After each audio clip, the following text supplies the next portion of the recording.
sejahtera untuk kita semua. Tabiun. Tabiun. Kepada yang terhormat Bapak Yuli Setiawan selaku Kepala Sekolah SMP Negeri 10 Mesuci, yang saya hormati Bapak Arum Wijayanto SPD selaku pengajar praktik, yang saya hormati Bapak Ahmad Apriyadi SPD selaku pengajar praktik, yang saya hormati Bapak Ibu Dewan Guru beserta staf tata usaha SMP Negeri 10 Mesuci yang berbahagia.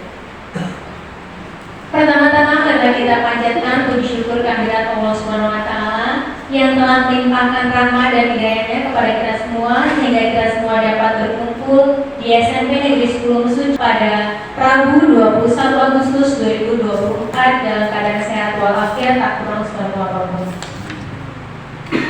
Kedua kalinya salawat serta salam tak lupa kita sanjungkan kepada Nabi Agung kita Nabi Muhammad. Semoga kita semua mendapatkan syafaatnya di yaumul kiamah.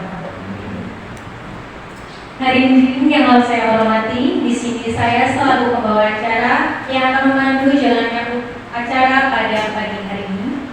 Acara yang pertama pembukaan, acara yang kedua menyanyikan lagu Indonesia Raya, acara yang ketiga sambutan kepala sekolah, acara yang keempat doa, dan yang terakhir pengantar dari pengajar praktik. Hari ini yang saya hormati, untuk membuka acara pada pagi hari ini, marilah kita mengucap bacaan basmalah bersama. Kedua kalinya menyanyikan lagu wajib Indonesia Raya yang akan dipandu oleh Ibu Miske, kepada beliau kami. Hadirin dimohon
Selanjutnya sambutan kepala sekolah kepada Bapak Yuli Setiawan.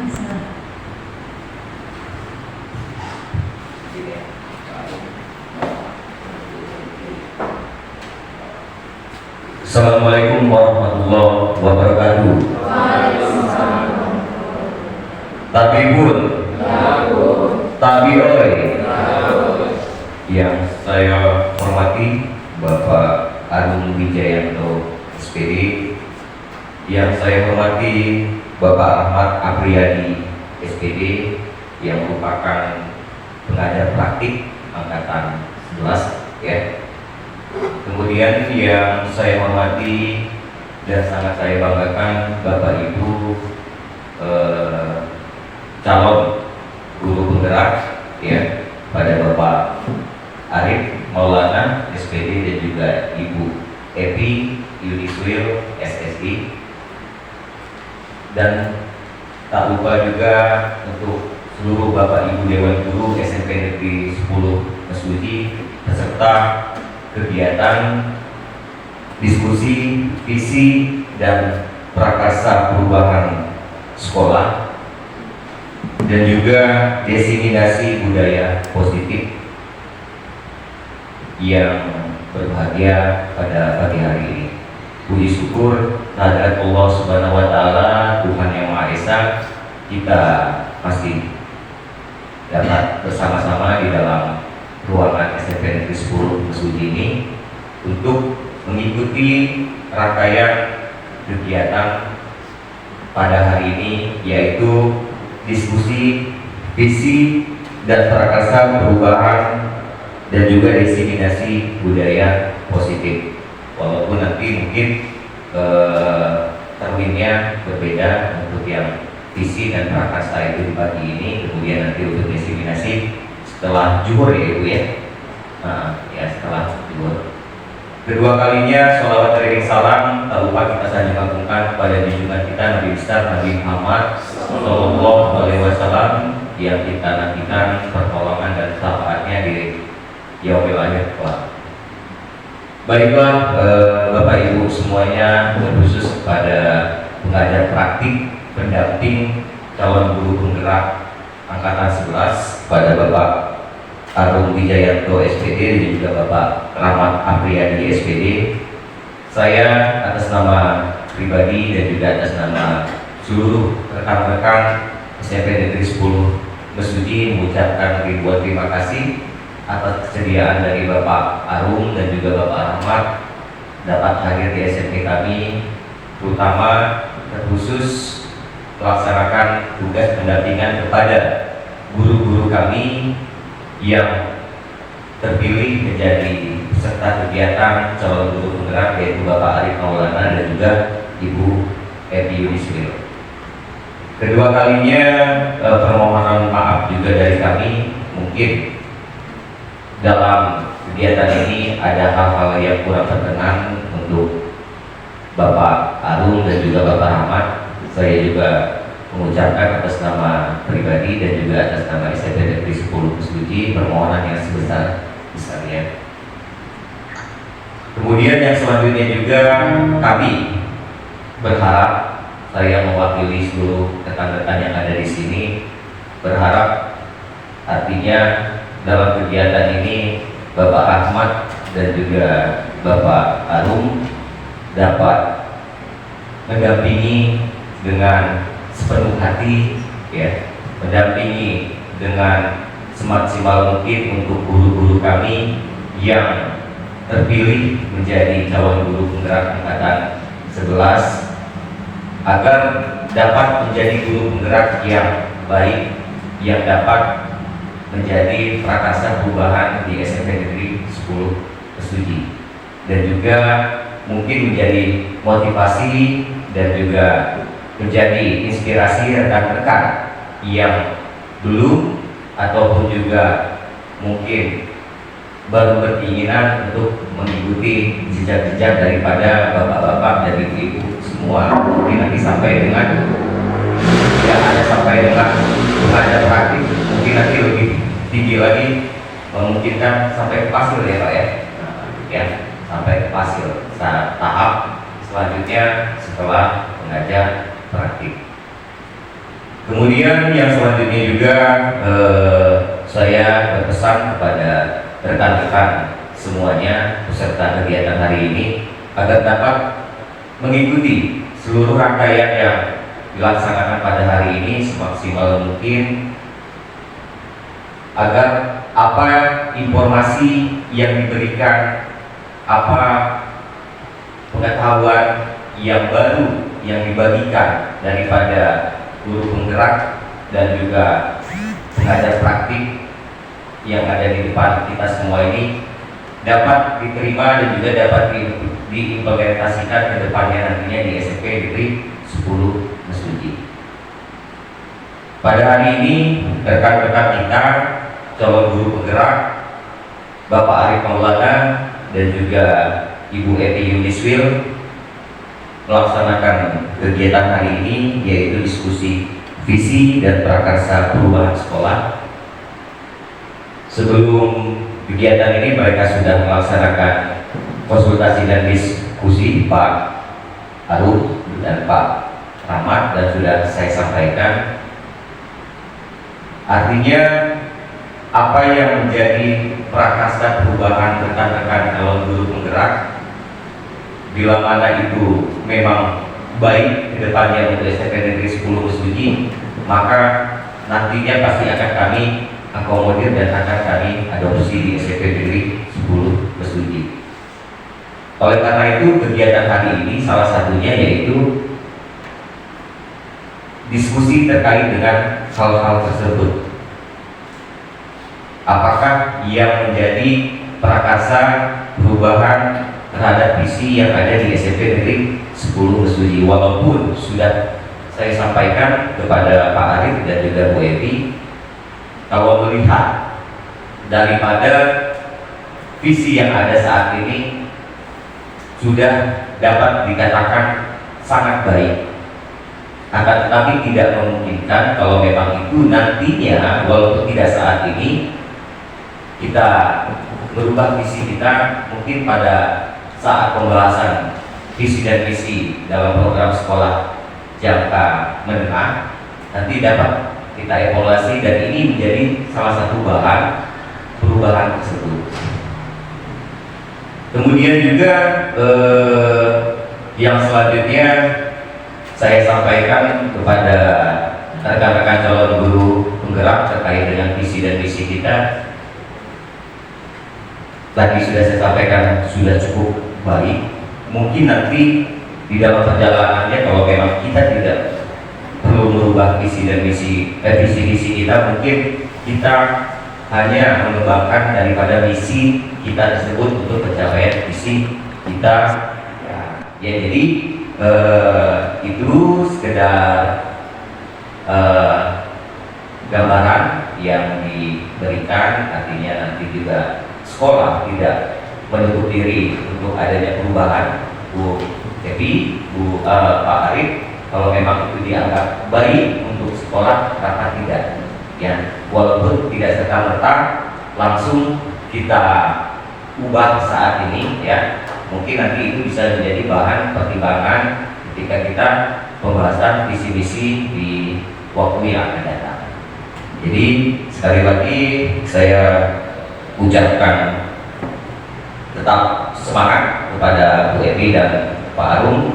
Mudah-mudahan ke depan nantinya dapat menjadi prakarsa perubahan di SMP Negeri 10, dapat menjadi mengimplementasikan tujuan daripada guru penggerak dan dapat memotivasi rekan-rekan yang ada di sini untuk melaksanakan perubahan ke arah yang lebih baik lagi.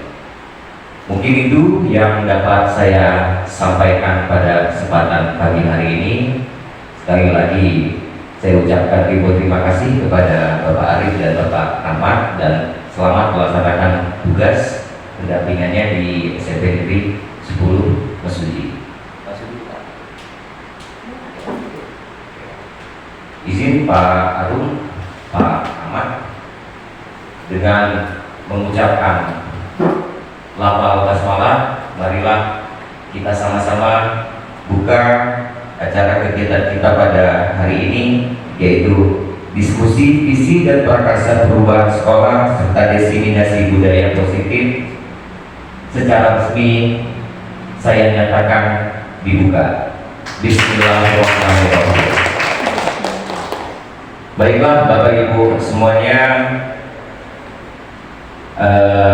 itu yang dapat saya sampaikan, dan saya berharap Bapak Ibu dapat mengikuti kegiatan ini sampai dengan akhir penuh dengan semangat agar tercapai hasil yang memuaskan. Saya akhiri bilang taufiq wal hidayah. Wassalamualaikum warahmatullahi wabarakatuh.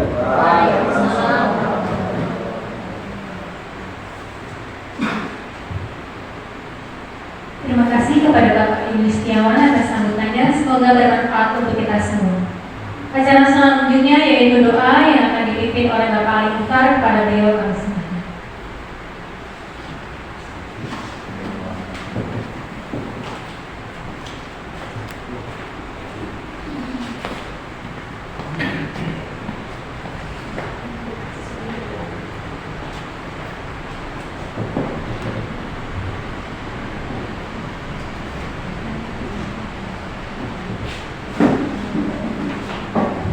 Assalamualaikum warahmatullahi wabarakatuh.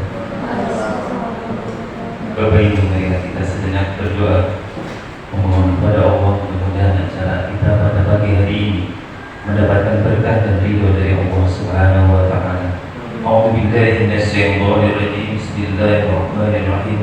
Allahumma shalli ala sayyidina Muhammadin sayyidil awwalin wal akhirin wa barik wa sallim tabaraka wa ta'ala ala sahabati rasulillahi ajma'in.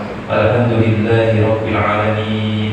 حمدا حامدين حمدا شاكرين حمدا نعيمين حمدا يوافي نعمه يكافئ مزيدا يا ربنا لك الحمد كما ينبغي لجلال وجهك الكريم وعظيم سلطانك ومصر صلاة كاملة وسلم سلاما تاما على سيدنا محمد تنحل به القادر وتنفرج به القراب وتقضى به الحوائج وتنال به الرغائب وحسن الخواتم واستغفر الله بوجه الكريم وعلى آله وصحبه بكل حد ونفس مدد كل معلوم الله ومسر على سيدنا محمد طب القلوب ودوائها وعافية الأبدان وشفائها ونور الأبصار وديائها وعلى آله وصحبه وبارك وسلم واغفر لنا ذنوبنا ولوالدينا وارحمهما كما ربيانا صغارا ولجميع المسلمين والمسلمات والمؤمنين والمؤمنات الأحياء منهم والأموات. رب يسر ولا تعسر بتمم الخير. حسبنا الله ونعم الوكيل من مولى ونعم النصير ولا حول ولا قوة إلا بالله العلي العظيم. لا إله إلا أنت سبحانك إني كنت من الظالمين. ربنا آتنا في الدنيا حسنة وفي الآخرة حسنة وقنا عذاب النار. سبحان ربك رب العزة عما يصفون وسلام على المرسلين والحمد لله رب العالمين. Assalamualaikum warahmatullahi wabarakatuh.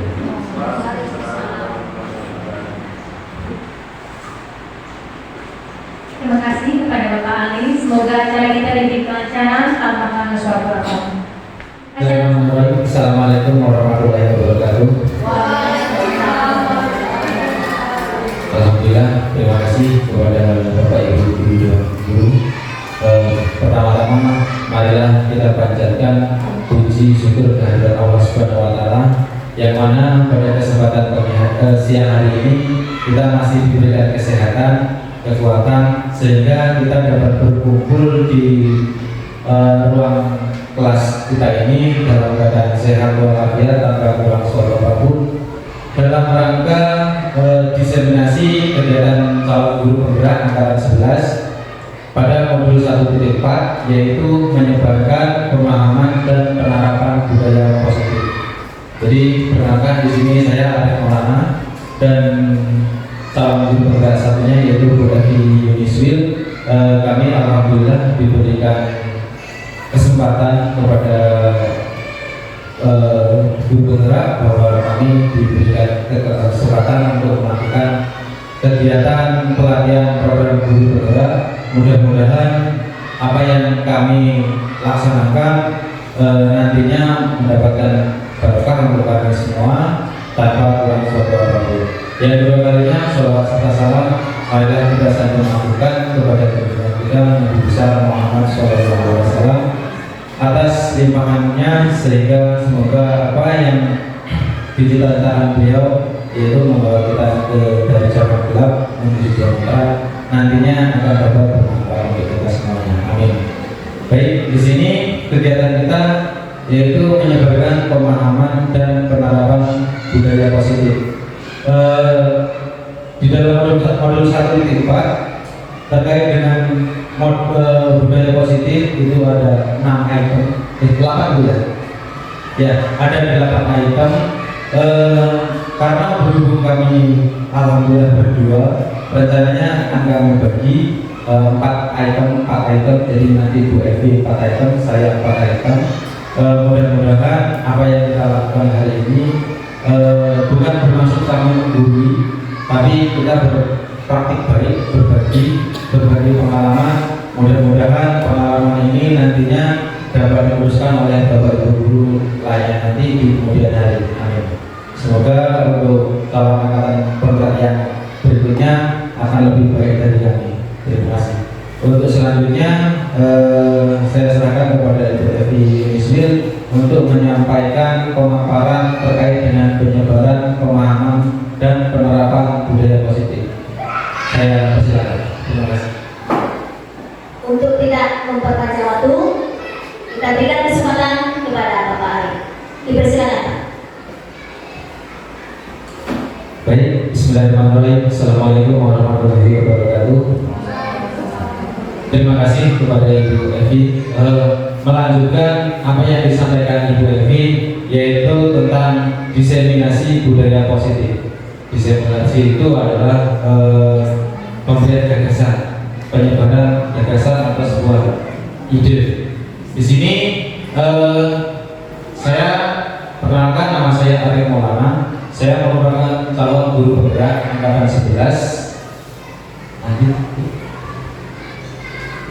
Di sini seperti biasa, moto guru penggerak itu adalah bergerak, tergerak, menggerakkan. Di sini ada 3 orang hebat. Yang satu di tengah ini setengah hebat. Ada Bu Arsi Delvia Fitri, itu adalah fasilitator saya. Yang tengah saya sendiri, Arif Maulana. Dan yang di sebelah kanan, Arun Wijayanto, itu merupakan pengajar praktik.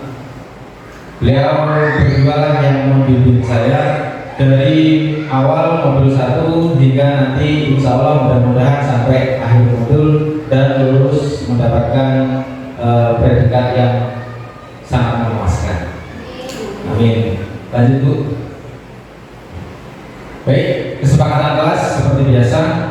Di sini berpartisipasi aktif dalam kegiatan. Yang kedua, saling menghormati dan menghargai pendapat. Karena setiap orang pasti memiliki pendapat masing-masing. Yang ketiga, beretika ketika berbicara atau menyampaikan pendapat. Yang kedua, makan dan minum. Berhubung tidak ada makan, ya dinikmati minumnya. Terus menjaga kebersihan, mengikuti sesi sampai selesai dengan penuh semangat dan gembira. Jangan lupa, kita harus tetap gembira. Next Bu. Di sini ada sebuah kalimat introspeksi diri. Silahkan kita bareng-bareng, bukan bermaksud menggurui, tapi kita bareng-bareng. Yang pertama, pernahkah Anda melakukan sesuatu untuk mendapatkan senyuman dari orang lain? Gimana Bapak Ibu? Pernah? Sekali, 2 kali, sering? Oke, sering. Ya, jadi sering kita melakukan sesuatu itu karena kita ingin mendapatkan senyuman atau pujian. Yang kedua, pernahkah Anda melakukan sesuatu itu untuk mendapatkan sebuah hadiah? Hadiahnya, ini ibu-ibu nih biasanya ini. Pernah Bu ya? Ini sesuatu ini segala hal, segala macam pokoknya. Enggak hanya tentang sesuatu. Pernah dong? Pernah. Ini sebagai contoh kecilnya ini, kalau dalam pengajar ini kita menyampaikan pembelajaran itu karena ingin kita dapat hadiah. Hadiahnya itu setiap bulan kita dapat gaji. Jujur banget kan? Yang kedua, yang ketiga, pernahkah Anda melakukan sesuatu untuk mendapatkan uang? Ini selalu, sering dan selalu. Oke. Dan yang terakhir, apalagi kira-kira alasan yang melakukan sesuatu. Jadi selain dari 3 tadi, kira-kira apa aja? Bapak Ibu. Karena ingin mendapatkan pengakuan bahwa ini loh saya, gitu lah ya. Oke. Terus ingin dipuji, mendapatkan pujian, ya bisa juga sih. Ya ini dapat dipuji. Terus next Bu.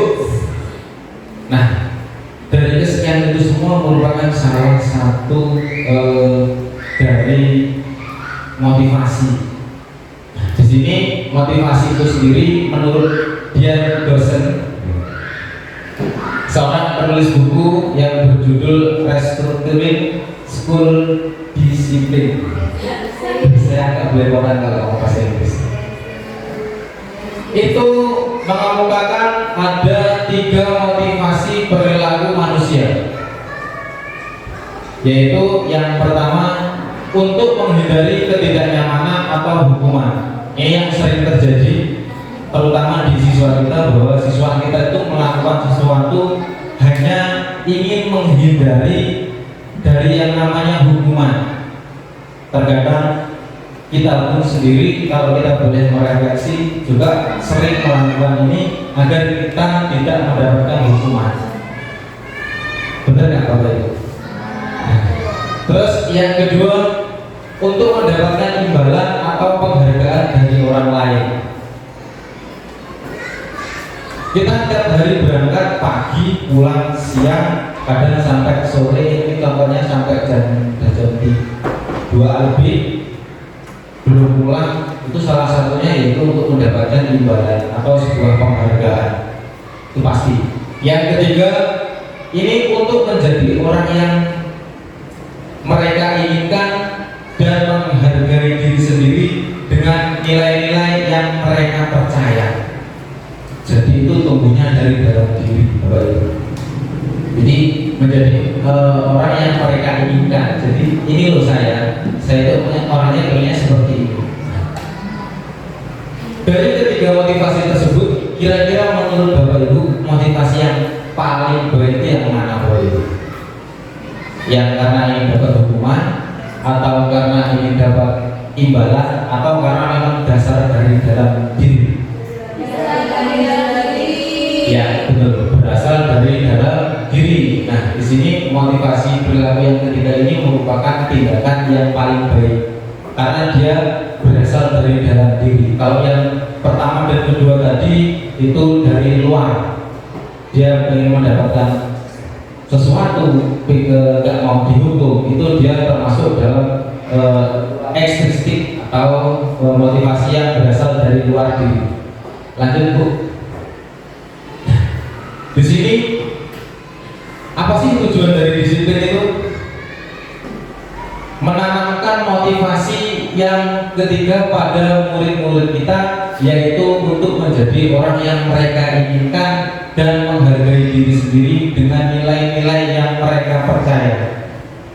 Jadi tujuan dari disiplin positif itu tadi fungsinya adalah untuk mewujudkan motivasi yang ketiga tadi Bapak Ibu, yaitu menjadikan murid-murid itu orang yang mereka inginkan. Jadi tanpa paksaan, tanpa hukuman, atau tanpa sebuah embel-embel penghargaan. Next.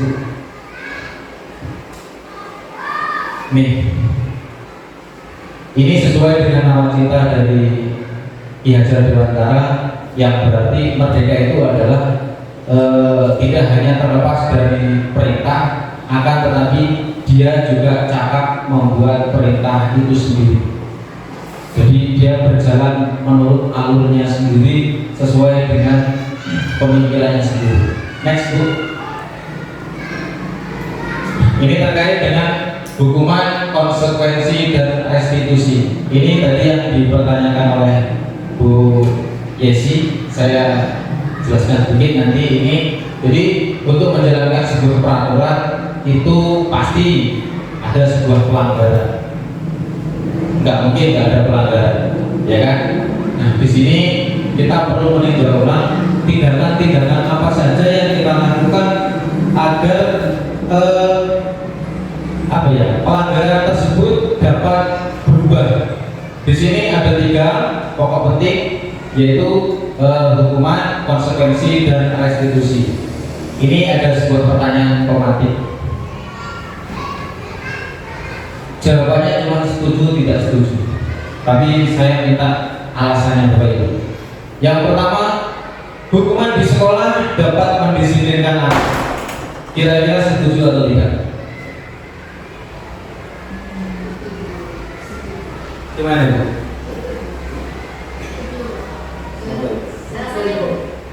Alasannya Bu?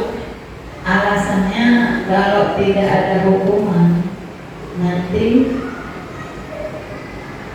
dengan berjalannya waktu peraturan itu ya seolah-olah tidak ada peraturan, tidak dibuat. Itu aja. Terima kasih. Baik, jadi sebuah hukuman itu untuk dari disiplin, untuk mendisiplinkan. Terus yang kedua, pemberian hukuman dengan hal positif.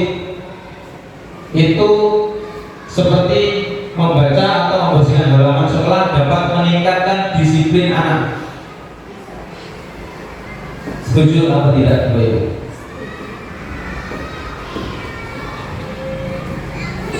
Setuju ya kalau menurut saya. Jadi dengan memberikan hukuman yang bersifat positif, artinya kita mengajarkan anak supaya apa yang dilakukan, kesalahan yang mereka lakukan itu ada konsekuensinya, ada sanksinya. Dan dengan kita memberikan hukuman yang positif, mereka juga akan terbiasa pada hal-hal yang positif. Contohnya membersihkan halaman.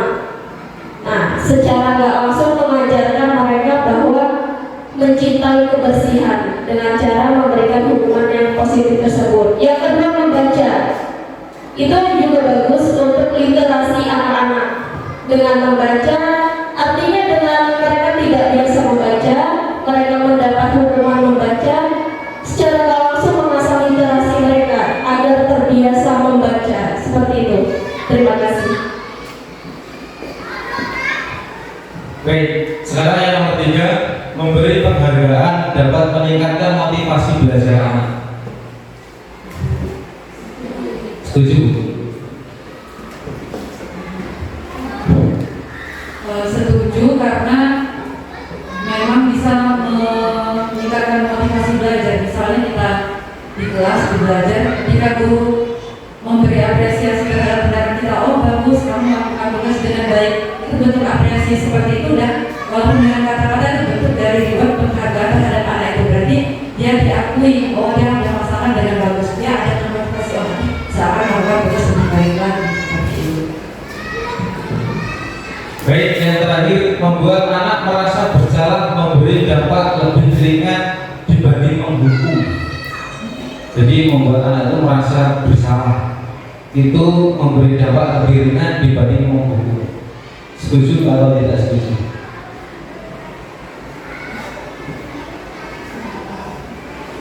Hah? Gimana Bu Yuni? BK. Kalau tadi diminta untuk memunculkan motivasi dari diri sendiri, mungkin kita perlu menumbuhkan bukan rasa bersalah ya Pak, tapi menyadari bahwa apa yang kamu lakukan itu tidak benar. Nah itu untuk menumbuhkan rasa untuk memperbaiki diri, bukan memberikan bukan rasa bersalahnya, tapi untuk kalau kamu tuh tahu ini tuh salah, berarti nanti harus diperbaiki, seperti itu.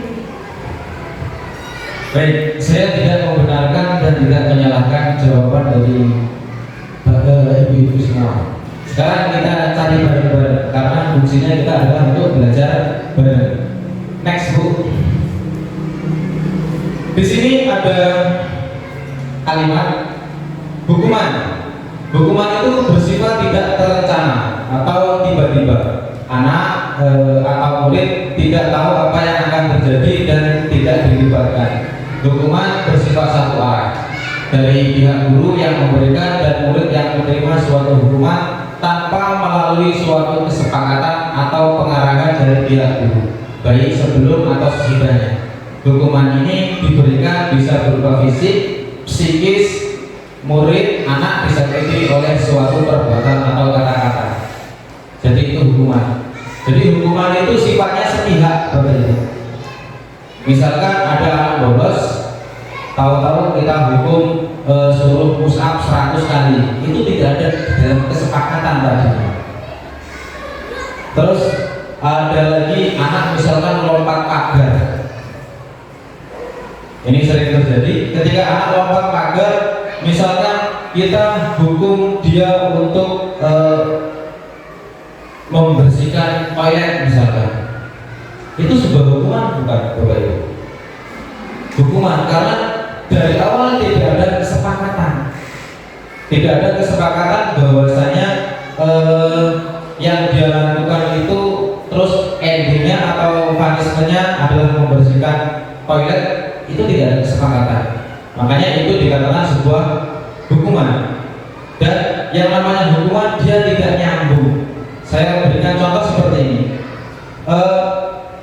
Ketika terlambat, anak disuruh lari, nggak nyambung antara terlambat dalam masuk kelas dengan lari, nggak nyambung. Tetapi ketika misalkan guru olahraga, ketika dia masuk dalam pelajaran olahraga disuruh lari muter lapangan 2 kali, itu masih nyambung. Karena apa? Dia pemanasan. Itu bedanya hukuman. Terus next yang kedua, dihukum oleh penghargaan.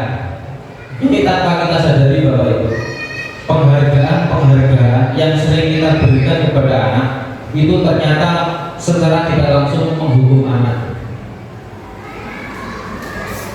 Apa aja sih?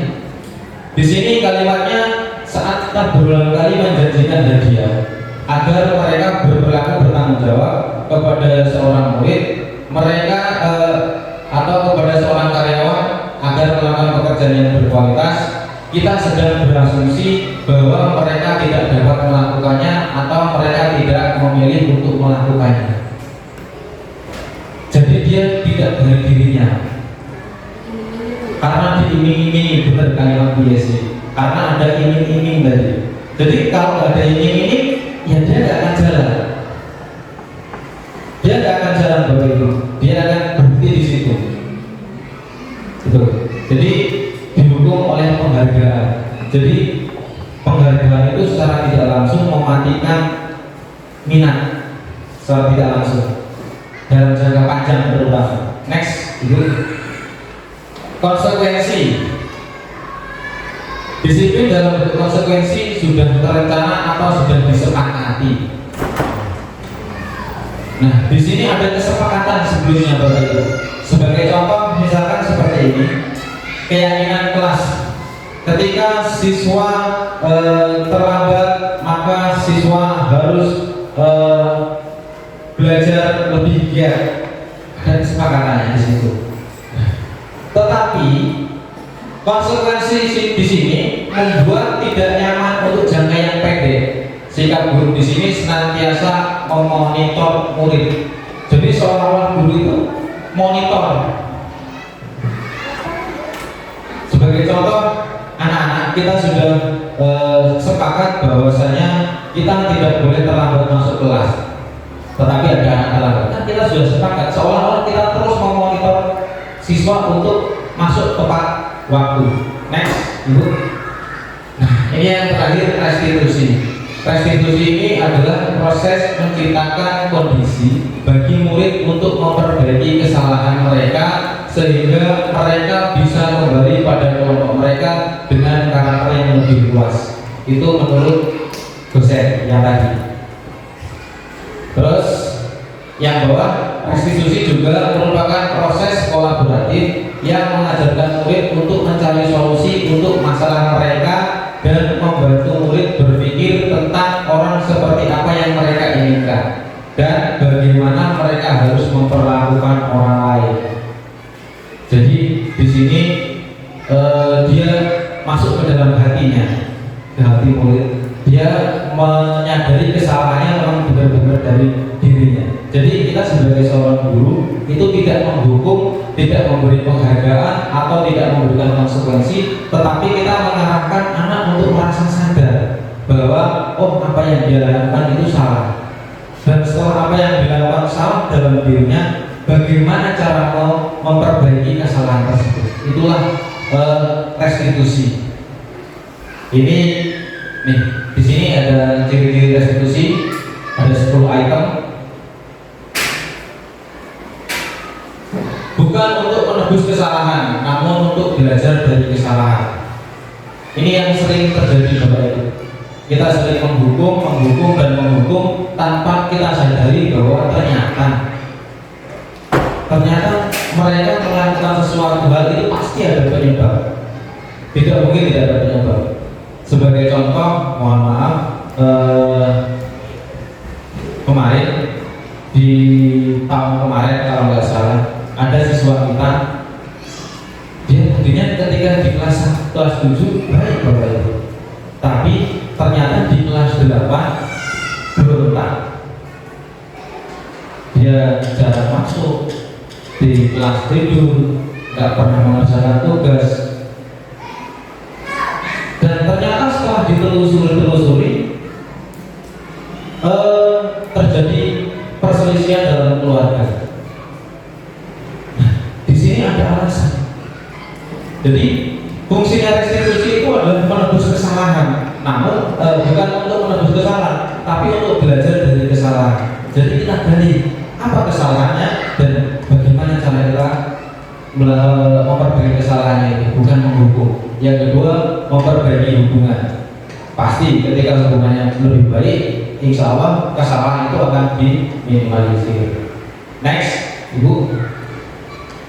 Di sini posisi kontrol seorang guru. Di dalam posisi kontrol seorang guru ini ada 5. Yang pertama sebagai guru itu sebagai penghukum, yang kedua sebagai pembuat merasa bersalah, yang ketiga sebagai teman, yang keempat sebagai pemantau, dan yang kelima sebagai manajer. Next, Bu. Ini sebagai penghukum, ini ada ciri-cirinya. Yang pertama, dia ada suaranya tinggi. Yang kedua, mungkin murid marah atau dendam atau bersifat agresif. Ketika kita tiba-tiba menghukum tanpa suatu sebab, tanpa mempertanyakan alasannya, pasti dia marah juga. Yang ketiga, dia akan menyalahkan orang lain. Dia nggak mungkin menganggap dirinya itu salah, pasti dia akan menyalahkan orang lain. Sebagai contoh, kamu ini nggak pernah masuk sekolah, kamu ini nggak pernah masuk di dalam pelajaran. Seolah-olah selalu menyalahkan orang lain. Next, Bu. Yang kedua, merasa bersalah, pembuat merasa bersalah. Ini yang tadi disampaikan oleh Bu Yuni terkait dengan merasa bersalah itu apakah menyadarkan siswa? Di sini. Pada kondisi murid ini, murid akan merasa penilaian dirinya yang buruk tentang diri mereka. Murid merasa tidak berharga dan telah mengecewakan orang-orang yang disayanginya. Jadi seolah-olah dia merasa, saya ini salah, saya sudah tidak berharga lagi di dunia ini ya. Dan selanjutnya, next, Bu, sebagai teman. Sebagai teman, dia seolah merasa akrab dengan murid.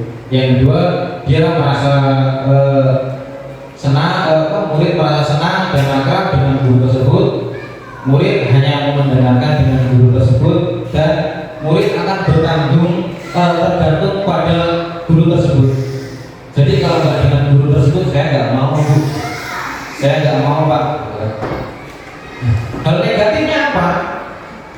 Hal negatifnya, nih, bila suatu saat guru tersebut tidak membantu, maka murid akan kecewa dan berkata, saya pikir Bapak Ibu teman saya.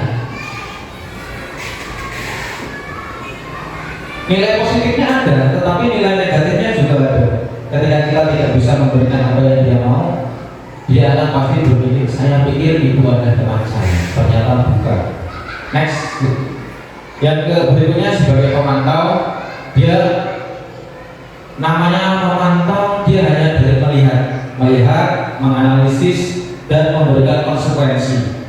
Di sini dia hanya nada suaranya datar, berbicara sesuai fakta, dan dia sangat mengandalkan perhitungan. Jadi dia lihat data terus.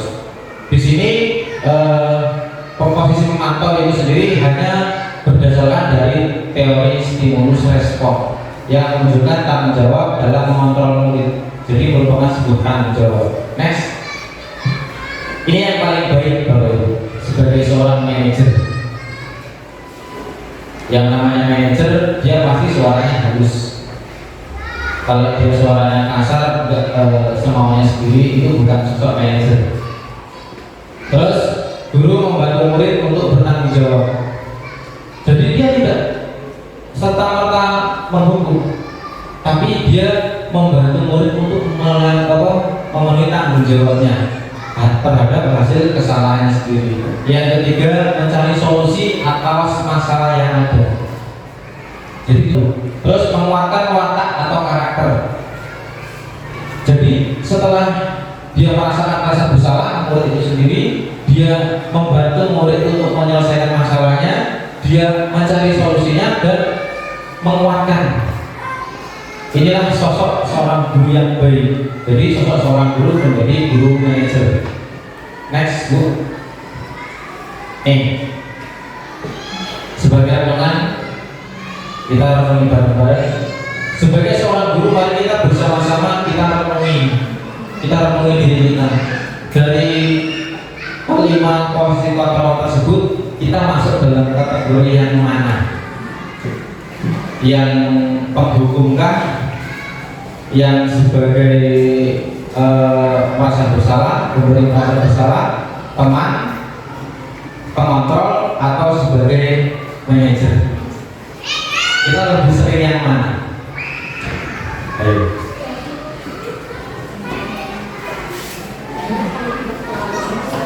Lebih berperan, kita pasti pernah semua, tapi lebih yang mana?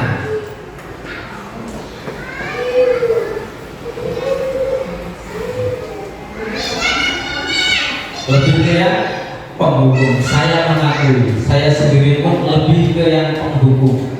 Nah, disinilah maka kita belajar bersama-sama untuk gimana caranya supaya ke depan kita tidak menjadi seorang penghukum, tetapi kita menjadi seorang manajer yang baik.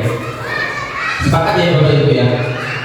Mudah-mudahan dengan adanya kegiatan ini, setelah kegiatan ini selesai, kita akan menjadi seorang manajer yang baik. Next. Nah, keyakinan kelas. Banyak materinya Bapak Ibu. Di sini keyakinan kelas. Keyakinan kelas ini ada dua pertanyaan. Mengapa tidak peraturan? Kenapa kok harus keyakinan kelas? Ada yang bisa menanggapi Bapak Ibu? Kenapa kok nggak peraturan saja? Karena kalau nggak salah zaman KTSP bukan keyakinan, tapi peraturan kelas. Kenapa? Ada yang bisa memberikan? Menurut saya biasanya peraturan itu biasanya salah satu pihak, cuman kalau keyakinan itu berdasarkan kesepakatan. Kalau peraturan dari salah satu pihak, kalau keyakinan dia kesepakatan. Ada yang lain dari begini?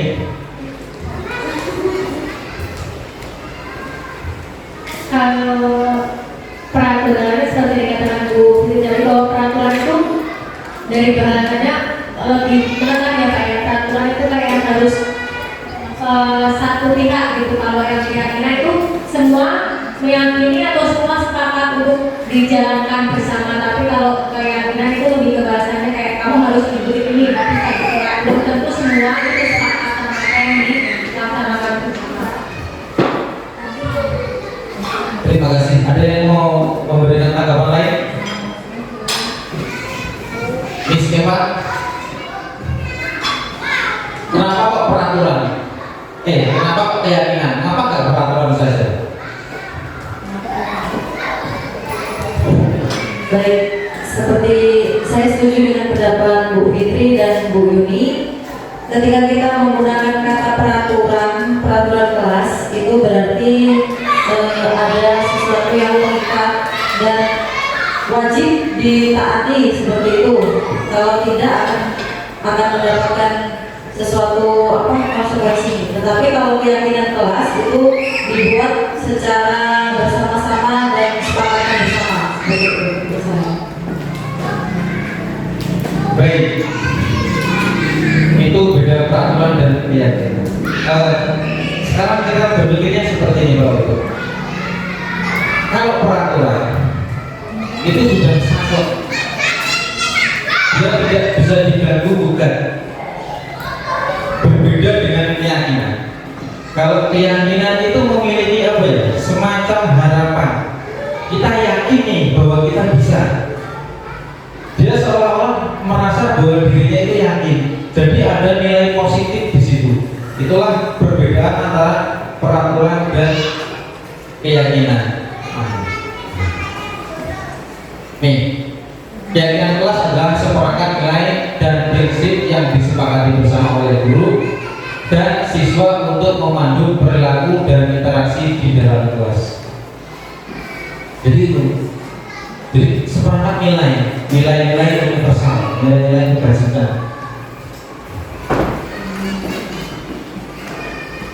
Jadi kan seolah-olah kalau peraturan, kalau kita melanggar peraturan kita dihukum. Tapi ketika kita melanggar keyakinan, pasti ada alasan kenapa keyakinan itu dilanggar. Ini kebutuhan dasar, ini tadi sudah disampaikan oleh Bu Evi. Nah, ini yang terakhir, segitiga restitusi. Inilah cita-cita dari Ki Hajar Dewantara yang sangat mulia sebenarnya. Di sini Ibu Gosen tadi juga menjelaskan bahwa segitiga restitusi itu merupakan suatu proses dialog yang dijalankan guru atau orang tua agar dapat menghasilkan murid yang mandiri dan bertanggung jawab. Jadi itu sebuah cara atau sebuah proses berdialog. Jadi antara guru dan murid. Jadi terkesan tidak menghukum. Sebagai contoh seperti ini, ada siswa terlambat. Tiba-tiba kamu terlambat, kamu disuruh muridnya disuruh lari muter lapangan 10 kali. Itu kurang benar, kurang pas. Di sini tahapan segitiga restitusi itu ada 3. Yang pertama menanyakan keyakinan. Yang kedua menstabilkan identitas. Yang ketiga validasi tindakan yang salah. Oh, nih tahapannya. Yang pertama menstabilkan identitas, validasi kebutuhan, dan yang ketiga menanyakan keyakinannya.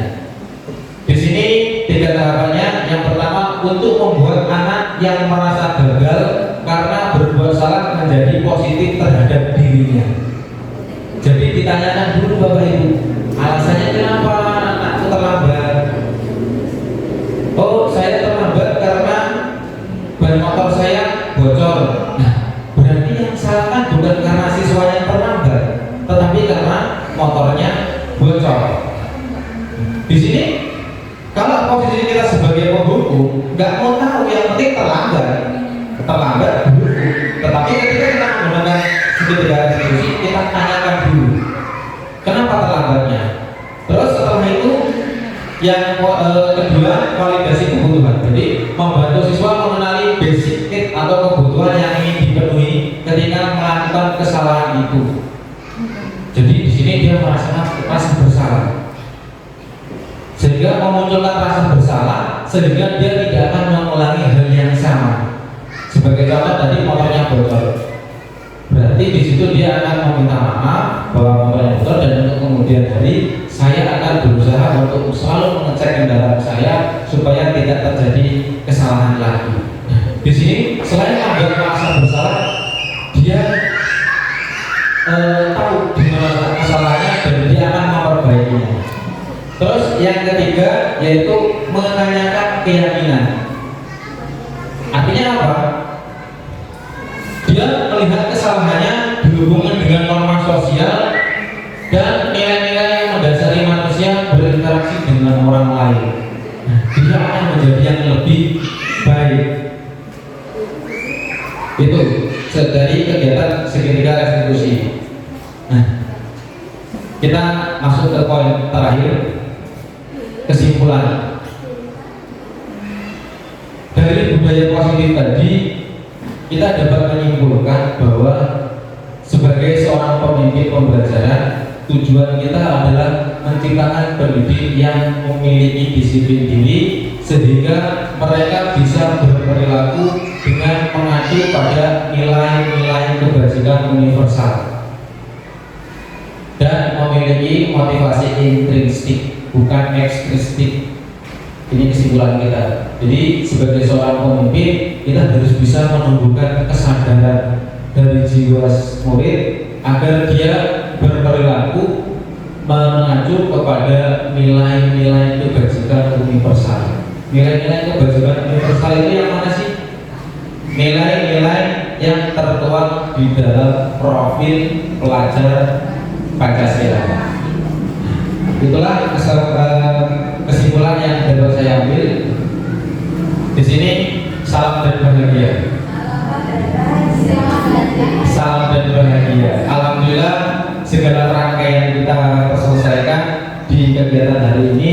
Mudah-mudahan apa yang kita pelajari kali ini walaupun cuma sedikit berbagi ilmu yang dapat saya sampaikan, tapi mudah-mudahan dapat menjadikan ingatan untuk kita bahwa kita sebagai seorang guru harus membiasakan diri untuk dapat berbudaya positif dan menularkan budaya positif tersebut kepada rekan sejawat, kepada teman-teman kita, dan terutama kepada murid, karena tujuan kita adalah yang paling penting kita memberikan pembelajaran yang berpihak kepada murid. Saya Edi, wassalamualaikum warahmatullahi wabarakatuh.